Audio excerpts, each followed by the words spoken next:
So yeah, I'm a huge Final Fight fan. In fact, it is my all-time favorite beat-em-up.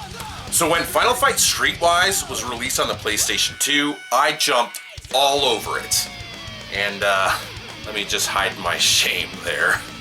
So I got this game about 12 years ago, and at the time I was dating a new girl, and my memories of this game are that I would take the game over to her house, and I would spend the night, and then in the morning I would get up early while she slept in, and I would play this game.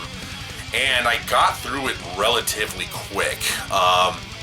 It did not take very long, and I remember the game being pretty underwhelming, so much so that I have never played it again until now. I did finish it, but that was it. Once I finished it, I was just like, I'm done. So recently, I decided to revisit the game to see if I still feel the same about it as I did 12 years ago when I went through it. And, well, let's see how it all turned out. Only in the dark and dingiest of places could you ever assemble a large enough group of dregs to make up an ensemble of bloodthirsty gambling patrons, eager to exchange currency for teeth, all of the while taking in the high that your typical adrenaline junkie craves. This is where we're introduced to Kyle Travers, younger brother of Metro City's legend Cody.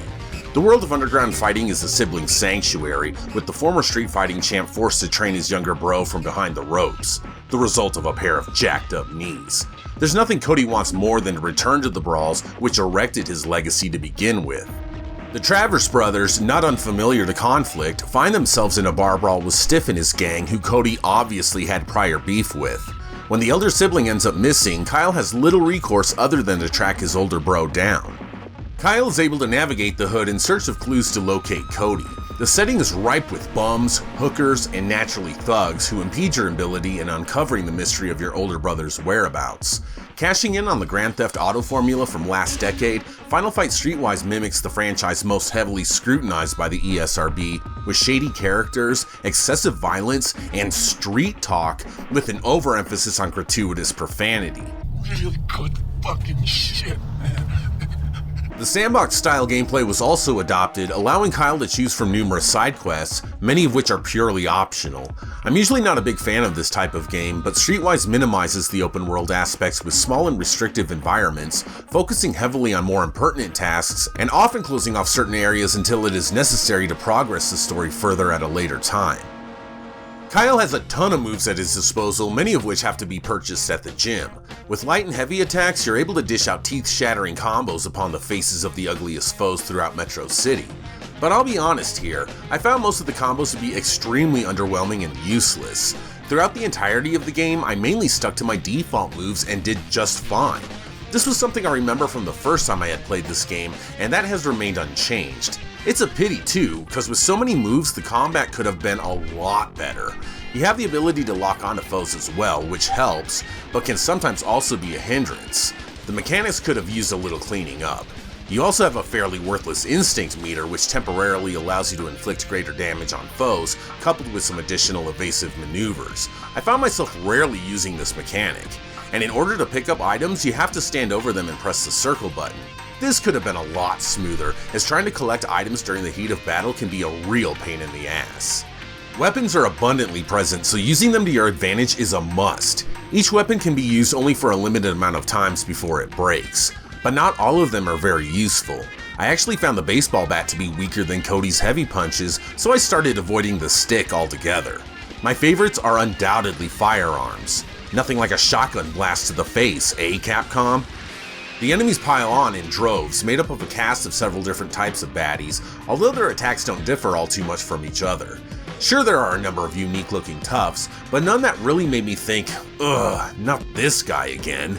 I would have liked to have seen some of my old favorites reprise their roles here, such as Abigail and Poison. At least Andor makes an appearance. Still got it, Andor. Well, I'll be damned. There are additional nods to the original series as well. I really appreciated the old school whistle during this fight.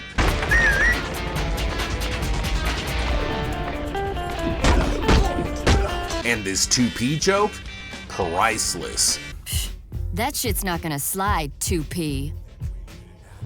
Look, number one, the name's too ill. That 2P shit was a long time ago. And seeing as this game was developed by Capcom Production Studio 8, the same company who created Maximo Goes to Glory, the pawn shop aptly titled Captain Cadaver is an homage to the third stage Maximo boss of the same name. I love little Easter eggs like that. But if you were hoping to play as Hager or Guy, I have some bad news for you. They only serve as non-playable characters here. Well, in story mode anyway. The narrative in Final Fight Streetwise is all tongue-in-cheek and not to be taken seriously. The characters in Little Italy are so over-the-top stereotypes that it's quite comical. Now you're talking Vito's lingo. You got yourself a deal, kid. Bruno, get this fungola a drink and show him the ropes. The voice acting is surprisingly decent, with Kyle having a Christian Slater thing going on, combined with a certain sneaky badass. So you like playing games, huh? Again, where the hell is Cody? I actually dig the story and found myself becoming engaged with it, even as it grew increasingly more ludicrous. When those glow addicts start roaming the streets. And those streets have an aesthetic that we've grown accustomed to when compared to similar games which takes place in the hood. Nothing too spectacular, unfortunately. The character models are all pretty meh, and the background's drab. At least Metro City has enough sense to display billboards of Slipknot's Subliminal Verses and Soulfly's Dark Ages, both of which are phenomenal albums and include tracks here within this very game.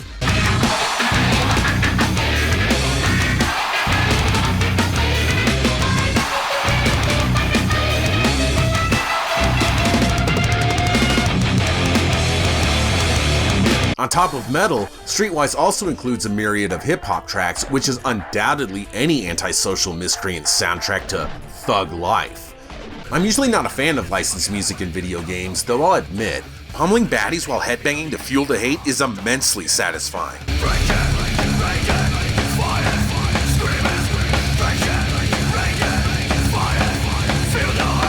But hearing it over and over again as I try to make my way through a throng of glow-addicted mutants with grenades isn't exactly my idea of a good time.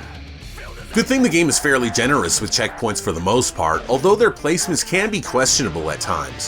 What I didn't really care for was how the game is saved. Being used to modern games in the same vein with an autosave feature, your progress can only be recorded on Streetwise once you decide to quit the game. You will then be prompted to save. Big deal, you say? Well, it's not, except that God knows where you'll restart when you pick it up and play again. My advice is to always quit and save after a major event has transpired.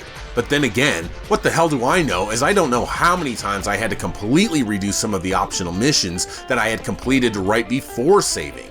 And on top of that, you can only play one game at a time with a single save file. So if you saved your game in a boss battle, but would like to maybe earn some more money to buy new moves because you're not strong enough, forget about it. You're stuck. Starting over would be your only option if you were to ever find yourself in such a predicament. And yes, you can earn more moolah by participating in more pit fights from around the neighboring hoods. Since new moves, health, and instinct power-ups can only be purchased, engaging in underground brawls is the best way to earn some coin. There are also a shit ton of minigames to complete which result in some pretty sweet payoffs. Completely silly in nature, the minigames consist of anything from card games to pest extermination. Isn't this just goofy as shit? But with many of these minigames and missions being optional, Final Fight Streetwise can be finished rather quickly. The difficulty is all over the place, with some areas and missions being as easy as getting a driver's license, while others are as tough as going to work with a brutal hangover. Some of the bosses can be downright mean, but once their pattern's figured out, shouldn't cause too many headaches. But for the most part, I'd say that this game is a bit on the easier side. Once story mode is completed, extras can be unlocked, such as several music videos from some of the bands who appear in Streetwise.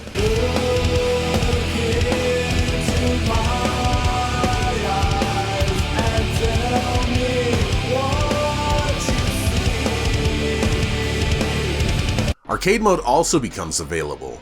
This is where you can play using characters other than Kyle. Cody, Guy, and Hager join in on the fun in a more straightforward beat-em-up styled game aimed to resemble the original arcade. With a set amount of lives and no continues, you, and even a friend, can cooperatively tackle the streets of Metro City within the hood of Streetwise's story mode. It's aight. It's definitely challenging, but pales in comparison to an actual traditional Final Fight brawler. But that's okay, cause if traditional beat 'em ups are what you're craving, never fear, cause the original arcade is on lock too. Oh yeah, now we're talking. Final Fight is one of my favorite arcade games of all time, and what the hell? What is this poor excuse for an arcade port? Good God, is it choppy as fuck? Are you kidding me? This is unacceptable.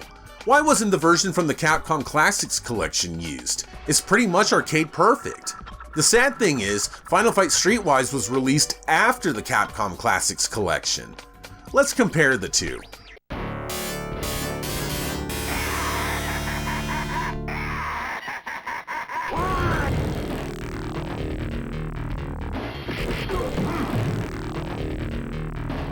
The sound on Streetwise's version is fine, but even the graphics look off. What a downer.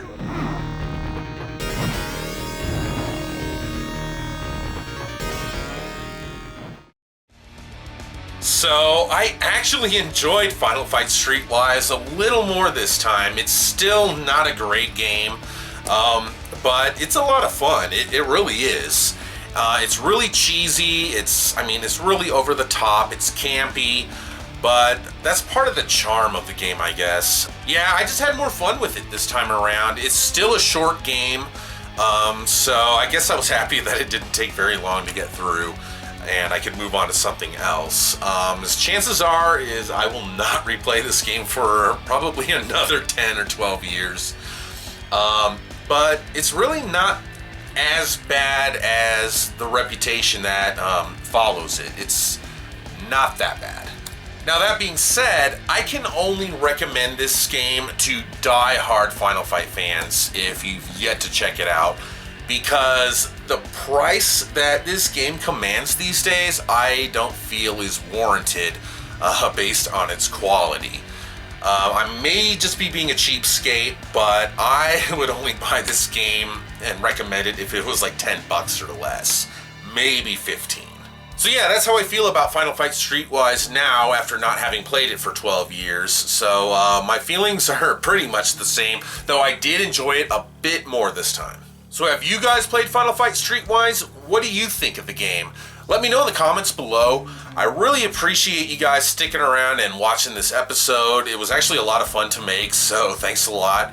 Until next time, I will catch all of you later. Ready.